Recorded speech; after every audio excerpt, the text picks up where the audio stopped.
जय हिंद। आप सभी को स्वागत है हमारे YouTube channel Anjay GS centre पे। तो आज हम भौतिकी का पार्ट 2 वीडियो बना रहे हैं। यदि आपको पार्ट 1 वाला वीडियो देखना है तो डिस्क्रिप्शन में उसका लिंक दिया है, वहीं पे जाकर के वीडियो देख सकते हैं। पहला क्वेश्चन है, प्रकाश का परावर्तन से आप क्या समझते हैं? प्रकाश का परावर्तन से आप क्या समझते हैं? इसका मतलब ये परिभाषा पूछ रहा है, क्या समझते हैं, किसे कहते हैं, क्या तात्पर्य है। ठीक है, ये सब रहता है, तो ये सब परिभाषा बता देना है। जैसे यहाँ पे दिया है, ये प्रकाश के परावर्तन से आप क्या समझते हैं?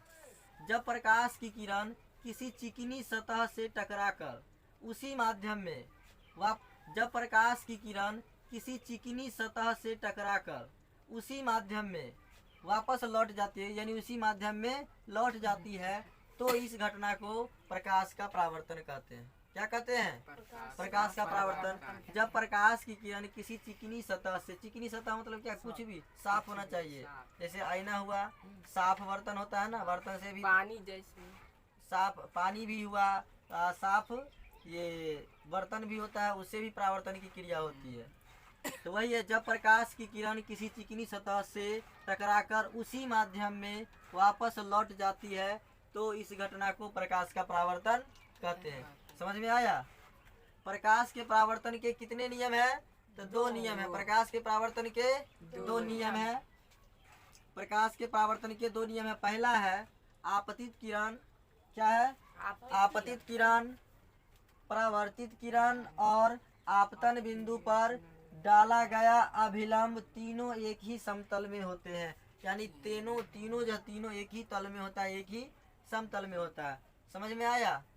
आपतित किरण, परावर्तित किरण और आपतन बिंदु पर डाला गया अभिलंब, ये तीनों एक ही समतल में होते हैं। पहला नियम कहता है। दूसरा नियम कहता है आपतन कोण सदैव, मतलब हमेशा परावर्तन कोण के बराबर होता है। आपतन कोण हमेशा परावर्तन कोण के बराबर होता है। समझ में आया? इसके बाद यहाँ पे देखो डायग्राम है, चित्र है, चित्र से समझते हैं। ये क्या है? एक चिकनी सतह है, दर्पण है। क्या है? हाँ, दर्पण है, ये आईना है। क्या करते हैं, ये प्रकाश की किरण इधर से आ रही है, यहाँ पे दर्पण पर आ रही है ना, दर्पण पर पड़ा, परावर्तन हुआ, परावर्तन के बाद फिर भाग गया इधर। यानी इधर से आया हवा से, फिर ये हवा में ही चला गया। तो यही ना है, जिस माध्यम से आता है उसी माध्यम में क्या होता है, वापस चला जाता है। इसी घटना को प्रकाश का परावर्तन कहते हैं। आने वाली किरण है ना, ये देखो दर्पण पर आ रहा है किरण, तो दर्पण पर पड़ने वाली किरण को आपतित किरण, दर्पण से परावर्तन के बाद जाने वाली किरण को परावर्तित किरण। समझ में आया? दर्पण पर पड़ने वाली किरण को आपतित किरण और दर्पण से परावर्तन के बाद जाने वाली किरण को परावर्तित किरण कहते हैं। और ये क्या है? ये अभिलंब है। क्या है? अभिलंब है। आपतन कोण का परिभाषा होगा क्या? आपतित किरण और अभिलंब है ना, ये अभिलंब, आपतित किरण और अभिलंब के बीच जो कोण बन रहा है, ये कोण, इसी कोण को क्या कहा गया? आपतन कोण। क्या कहा गया? आपतन कोण। समझ में आया कि नहीं आया? आपतित किरण और अभिलंब के बीच जो कोण बना, इसे आपतन कोण कहते हैं। इसके बाद परावर्तित किरण और अभिलंब के बीच जो कोण बनता है, इसे परावर्तन कोण कहते हैं। क्या कहते हैं? परावर्तन कोण। समझ में आया कि नहीं आया? तो आपतन कोण हमेशा किसके बराबर होता है? परावर्तन कोण के बराबर होता है। इसको हम लोग चित्र से ऐसे लिख सकते हैं कि कोण आई बराबर हमेशा कोण आर के बराबर होता है। ये आई है और ये आर है, यानी कोण आई जो है हमेशा कोण आर के बराबर होता है। समझ में आया? यही क्या था, प्रकाश का परावर्तन। इसके बाद आगे देखते हैं। देखो अगला क्वेश्चन है, प्रतिबिंब किसे कहते हैं? क्या है? प्रतिबिंब किसे कहते हैं? इसको इंग्लिश में हम लोग इमेज बोलते हैं। क्या बोलते हैं? इमेज। आंसर है किसी बिंदु स्रोत से आ रही प्रकाश की किरणें। किसी बिंदु स्रोत मतलब कोई वस्तु, किसी बिंदु स्रोत से आ रही प्रकाश की किरणें दर्पण से परावर्तन के बाद जिस बिंदु पर संसरित होती है, संसरित मतलब क्या, जिस बिंदु पर पड़ती है या उस बिंदु से आती हुई प्रतीत होती है, यानी उस बिंदु से अपसरित होती हुई प्रतीत होती है, उसे उस बिंदु स्रोत का प्रतिबिंब कहते हैं। क्या कहते हैं? प्रतिबिंब कहते हैं। किसी बिंदु स्रोत से आ रही प्रकाश की किरणें दर्पण से परावर्तन के बाद जिस बिंदु पर संसरित होती है या उस बिंदु से अपसरित होती हुई प्रतीत होती है, उसे उस बिंदु स्रोत का प्रतिबिंब कहते हैं। अगला क्वेश्चन है, प्रतिबिंब कितने प्रकार के होते हैं? प्रतिबिंब कितने प्रकार के होते हैं? आंसर है, प्रतिबिंब मुख्यतः 2 प्रकार के होते हैं। प्रतिबिंब क्या होता है? 2 प्रकार। 2 होता है, एक है वास्तविक प्रतिबिंब और एक है काल्पनिक प्रतिबिंब या आभासी प्रतिबिंब। काल्पनिक प्रतिबिंब या आभासी प्रतिबिंब। तो आप दोनों का परिभाषा देखेंगे, वास्तविक प्रतिबिंब क्या है और काल्पनिक प्रतिबिंब क्या है। देखो क्वेश्चन है अगला, वास्तविक प्रतिबिंब किसे कहते हैं? क्या है? वास्तविक प्रतिबिंब किसे कहते हैं?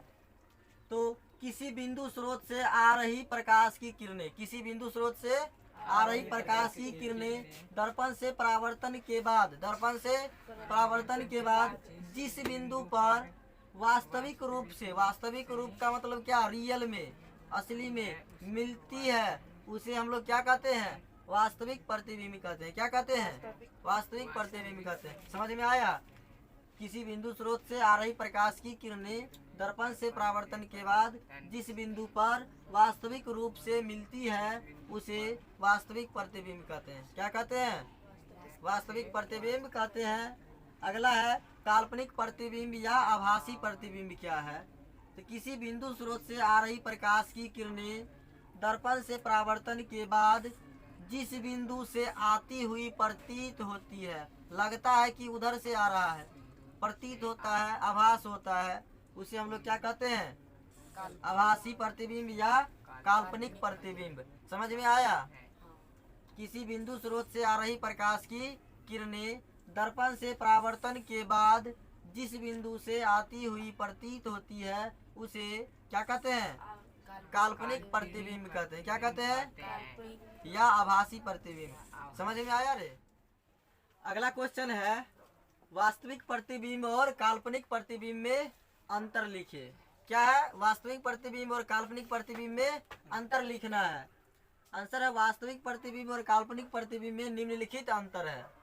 वास्तविक प्रतिबिंब और काल्पनिक प्रतिबिंब में निम्नलिखित अंतर है। एक तरफ वास्तविक प्रतिबिंब और दूसरी तरफ काल्पनिक प्रतिबिंब। जब भी अंतर पूछे तो इसी तरह से लिखना है, ठीक है। पहला अंतर क्या है? यह किरणों के वास्तविक कटान से बनता है, यानी वास्तविक प्रतिबिंब जो है वो किरणों के वास्तविक कटान से बनता है, और काल्पनिक प्रतिबिंब यह किरणों के काल्पनिक कटान से बनता है, असली में नहीं, काल्पनिक रूप से, ठीक है। यह किरणों के काल्पनिक कटान से बनता है। यह दर्पण के सामने बनता है, यानी दर्पण के आगे में बनता है। कौन सा प्रतिबिंब? वास्तविक प्रतिबिंब। और यह दर्पण के पीछे बनता है, यह दर्पण के पीछे बनता है, काल्पनिक प्रतिबिंब।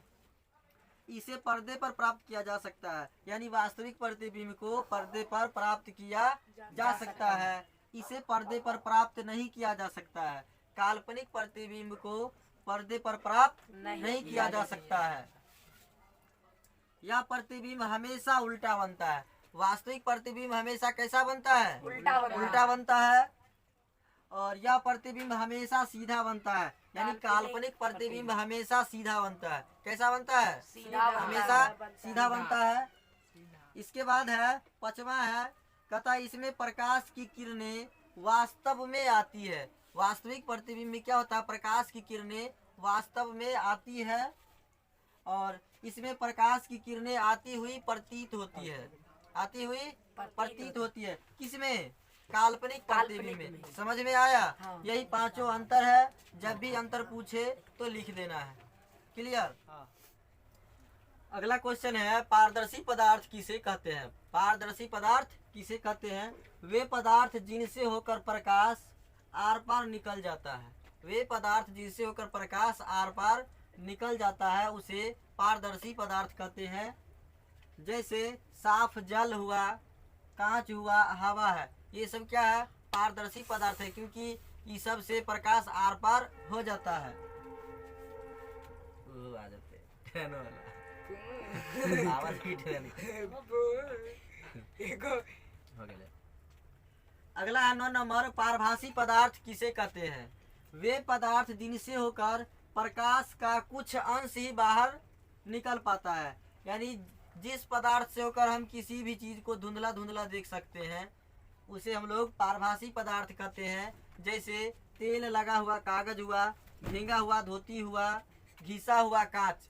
तो ये सब से क्या होता है कि प्रकाश का कुछ अंश ही बाहर निकल पाता है, इसीलिए हमें कोई भी चीज साफ साफ नहीं दिखाई देता है, धुंधला दिखाई देता है।